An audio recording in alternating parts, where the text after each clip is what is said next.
Alrighty, day 2 of our read aloud of Hatchet by Gary Paulsen. Just a reminder that all rights reserved by Scholastic Inc. for copyright purposes. Today we're reading chapters 3 and 4.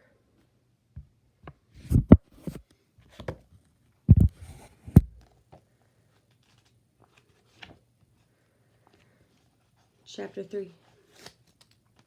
I'm going to die, Brian thought. Going to die, gonna die, gonna die. His whole brain screamed it in the sudden silence. Gonna die. He wiped his mouth with the back of his arm and held the nose down. The plane went into a glide, a very fast glide that ate altitude, and suddenly there weren't any lakes. All he'd seen since they started flying over the forest was lakes, and now they were gone. Gone. Out in front, far away at the horizon, he could see lots of them, glittering blue in the late afternoon sun. But he needed one right in front. He desperately needed a lake right in front of the plane, and all he saw through the windshield were trees, green death trees. If he had to turn, he didn't think he could keep the plane flying. His stomach tightened into a series of rolling knots, and his breath came in short bursts.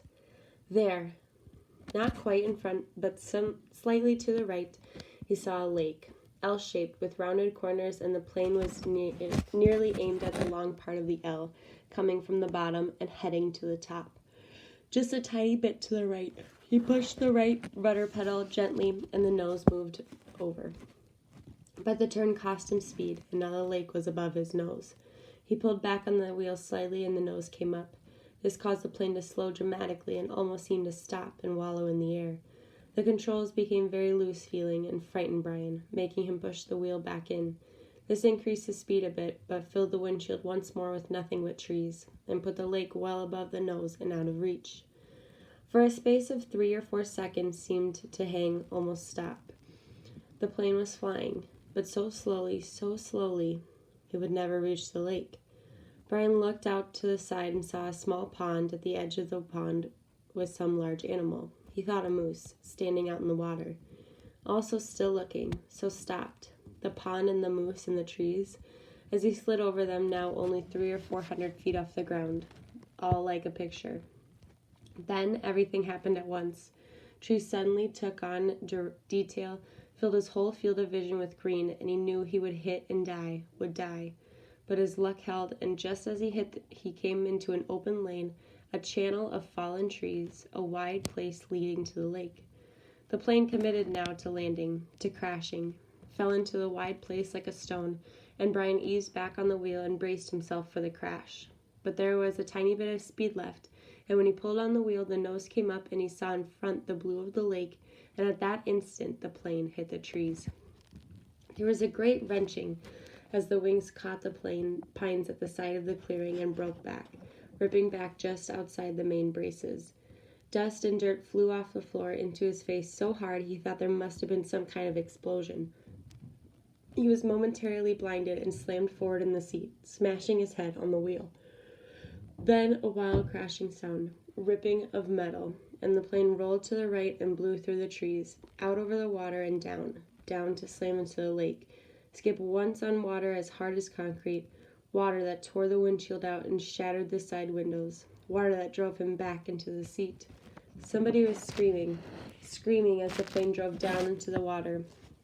Someone screamed tight animal screams of fear and pain, and he did not know that it was his sound, that he roared against the water that took him and the plane still deeper, down into the water. He saw nothing but sensed blue, cold blue-green, and he raked at the seatbelt batch, tore his nails loose on one hand. He ripped at it until it released, and somehow, the water trying to kill him, to end him, somehow he pulled himself out of the shattered front window and clawed up into the blue, felt something hold him back, felt his windbreaker tear, and he was free, tearing free, ripping free. But so far to the surface, and his lungs could not do this thing, could not hold inward through, and he sucked water, took a great pull of water that would finally take him, and his head broke into the light, and he vomited and swam, pulling without knowing what he was doing, without knowing anything, pulling until his hands caught at weeds and muck, pulling and screaming until his hands caught at last in grass and brush, and he felt his chest on land, felt his face in the coarse blades of grass, and he stopped. Everything stopped. A color came that he had never seen before, a color that exploded in his mind with the pain, and he was gone from it all, spiraling out into the world, spiraling out into nothing. Nothing. Chapter 4. The memory was like a knife cutting into him, slicing deep into him with hate. The secret. He had been riding his 10-speed with a friend named Terry. They had been taking a run on a bike trail and decided to come back a different way, a way that took them past the Amber Mall. Brian remembered everything in detail incredibly.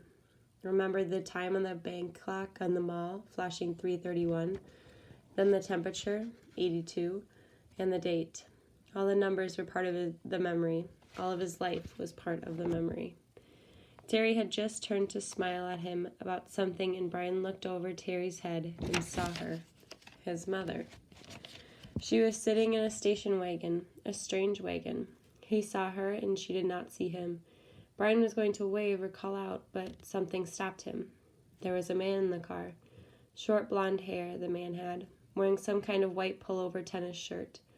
Brian saw this and more, saw the secret, and saw more later, but the memory came in pieces, came in scenes like this. Terry smiling, Brian looking over his head to see the station wagon and his mother sitting with the man, the time and temperature clock, the front wheel of his bike, the short blonde hair of the man, the white shirt of the man, the hot, hate slices of the memory were exact. The secret. Brian opened his eyes and screamed. For seconds he did not know where he was, only that the crash was still happening and he was going to die, and he screamed until his breath was gone. Then silence, filled with sobs as he pulled in the air, half crying. How could it be so quiet? Moments ago there was nothing but noise, crashing and tearing, screaming, now quiet. Some birds were singing. How could birds be singing? His legs felt wet, and he raised up on his hands and looked back down at them. They were in the lake. Strange. They went down into the water. He tried to move, but pain hammered into him and made his breath shorten into gasps, and he stopped, his legs still in the water. Pain. Memory. He turned again, and sun came across the water, late sun, cut into his eyes and made him turn away. It was over then, the crash. He was alive. The crash is over, and I am alive, he thought. Then his eyes closed, and he lowered his head for minutes that seemed longer. When he opened them again, it was evening, and some of the sharp pain had abated. There were many dull aches. And the crash came back to him fully, into the trees and out onto the lake. The plane had crashed and sunk in the lake, and he had somehow pulled free. He raised himself and crawled out of the water, grunting with the pain of movement.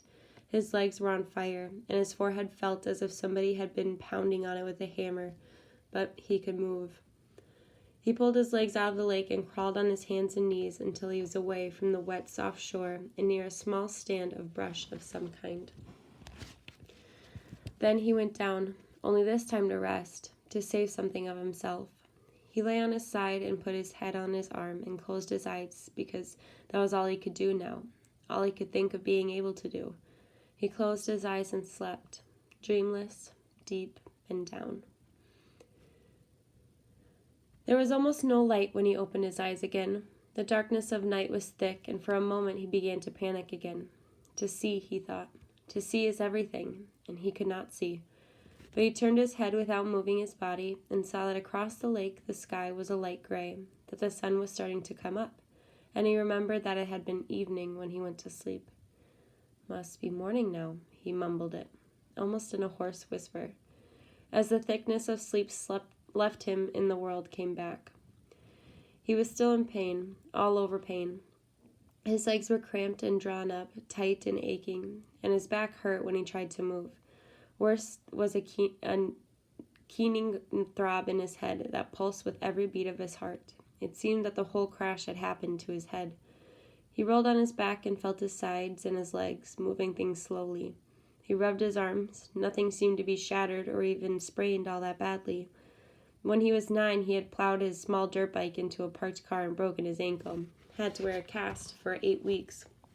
And there was nothing now like that. Nothing broken, just battered around a bit. His forehead felt massively swollen to the touch, almost like a mound out over his eyes, and it was so tender that when his fingers grazed it, he nearly cried. But there was nothing he could do about it, and, like the rest of him, it seemed to be bruised more than broken. I'm alive, he thought. I'm alive. It could have been different. There could have been death. I could have been done. Like the pilot, he thought suddenly. The pilot in the plane. Down into the water, down into the blue water, strapped in the seat. He sat up, or tried to. The first time he fell back, but on the second attempt, grunting with the effort, he managed to come to a sitting position and scrunch sideways until his back was against a small tree where he sat facing the lake, watching the sky get lighter and lighter with the coming dawn. His clothes were wet and clammy, and there was a faint chill. He pulled the torn remnants of his windbreaker pieces around his shoulders and tried to hold what heat his body could find. He could not think, could not make thought patterns work right. Things seemed to go back and forth between reality and imagination, except that it was all reality. 1 second he seemed to have only imagined that there was a plane crash, that he had fought out of the sinking plane and swum to shore, that it had all happened to some other person or in a movie playing in his mind. Then he would feel his clothes, wet and cold, and his forehead would slash a pain through his thoughts, and he would know it was real, that it had really happened. But all in a haze world. So he sat and stared at the lake, felt the pain come and go in waves, and watched the sun come over the end of the lake. It took an hour, perhaps 2, he could not measure time yet and didn't care, for the sun to get halfway up. With it came some warmth, small bits of it at first, and with the heat came clouds of insects, thick, swarming hordes of mosquitoes that flocked to his body, made a living coat on his exposed skin, clogged his nostrils when he inhaled, poured into his mouth when he opened to take a breath. It was not possibly believable. Not this. He had come through the crash, but the insects were not possible. He coughed them up, spat them out, sneezed them out, closed his eyes and kept brushing his face, slapping and crushing them by the dozens, by the hundreds. But as soon as he cleared a place, as soon as he killed them, more came, thick, whining buzzing masses of them, mosquitoes and some black flies he had never seen before, all biting, chewing, taking from him. In moments his eyes were swollen shut and his face puffy and round to match his battered forehead. He pulled the torn pieces of his windbreaker over his head and tried to shelter it, but the jacket was full of rips and it didn't work. In desperation, he pulled his t-shirt up to cover his face, but that exposed the skin of his lower back, and the mosquitoes and flies attacked the new soft flesh on his back so viciously that he pulled the shirt down. In the end, he sat with the windbreaker pulled up, brushed with his hands and took it, almost crying in frustration and agony. There was nothing left to do, and when the sun was finally fully up and heating him directly, bringing steam off his wet clothes and bathing him in warmth, the mosquitoes and flies disappeared. Almost that suddenly. 1 minute he was sitting in the middle of a swarm, the next they were gone and the sun was on him. Vampires, he thought. Apparently they didn't like the deep of night, perhaps because it was too cool, and they couldn't take the direct sunlight. But in that gray time in the morning, when it began to get warm and before the sun was full up and hot, he couldn't believe them. Never, in all the reading in the movies he had watched on television about the outdoors, never once had they ever mentioned the mosquitoes or flies. All they ever showed on the naturalist shows was beautiful scenery or animals jumping around and having a good time. Nobody ever mentioned mosquitoes and flies. He pulled himself up to stand against the tree and stretched, bringing new aches and pains. His back muscles must have been hurt as well. They almost seemed to tear when he stretched. And while the pain in his forehead seemed to be abating somewhat, just trying to stand made him weak enough to nearly collapse. The backs of his hands were puffy, and his eyes were almost swollen shut from the mosquitoes, and he saw everything through a narrow squint. Not that there was much to see, he thought, scratching the bites. In front of him lay the lake, blue and deep. He had a sudden picture of the plane sunk in the lake, down and down in the blue, with the pilot's body still strapped in the seat, his hair waving. He shook his head. More pain. That wasn't something to think about. He looked at his surroundings again. The lake stretched out slightly below him. He was at the base of the L, looking up the long part with the short part out to his right. In the morning light and calm, the water was absolutely perfectly still. He could see the reflections of the trees at the other end of the lake. Upside down in the water, they seemed almost like another forest, an upside-down forest, to match the real one. As he watched, a large bird, he thought it looked like a crow, but it seemed larger, flew from the top, real forest, and the reflection bird matched it, both flying out over the water. Everything was green, so green it went into him.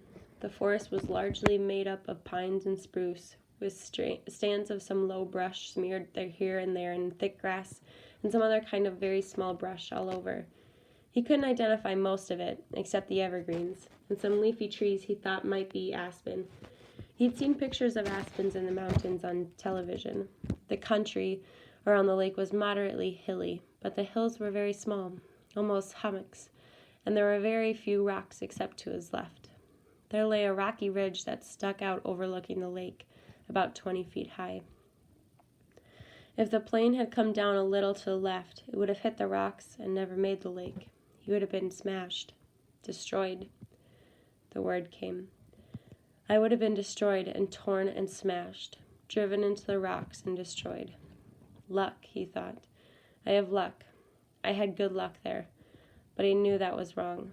If he had had good luck, his parents wouldn't have divorced because of the secret, and he wouldn't have been flying with a pilot who had a heart attack, and he wouldn't be here where he had to have good luck to keep from being destroyed.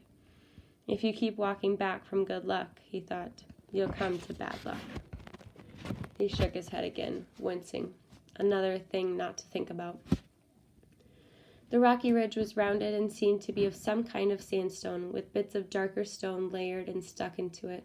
Directly across the lake from it, at the inside corner of the L, was a mound of sticks and mud rising up out of the water, a good 8 or 10 feet.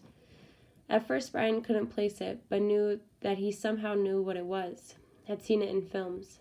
Then a small brown head popped to the surface of the water near the mound and began swimming off down the short leg of the L, leaving a V of ripples behind, and he remembered where he'd seen it. It was a beaver house, called a beaver lodge in a special he'd seen on the public channel. A fish jumped. Not a large fish, but it made a big splash near the beaver, and as if by a signal there were suddenly little splops all over the sides of the lake, along the shore, as fish began jumping. Hundreds of them, jumping and slapping the water. Brian watched them for a time, still in the half-daze, still not thinking well. The scenery was very pretty, he thought, and there were new things to look at, but it was all a green and blue blur, and he was used to the gray and black of the city. Traffic, people talking, sounds all the time, the hum and whine of the city. Here, at first, it was silent, or he thought it was silent, but when he started to listen, really listen, he heard thousands of things. Hisses and blurks, small sounds, birds singing, hum of insects, splashes from the fish jumping. There was great noise here, but a noise he did not know, and the colors were new to him, and the colors and noise mixed in his mind and made to make a green-blue blur. He could hear as a hissing pulse sound, and he was still tired, so awfully tired, and standing had taken a lot of energy somehow and drained him. He was supposed he was still in some kind of shock from the crash, and there was still the pain and dizziness, the strange feeling.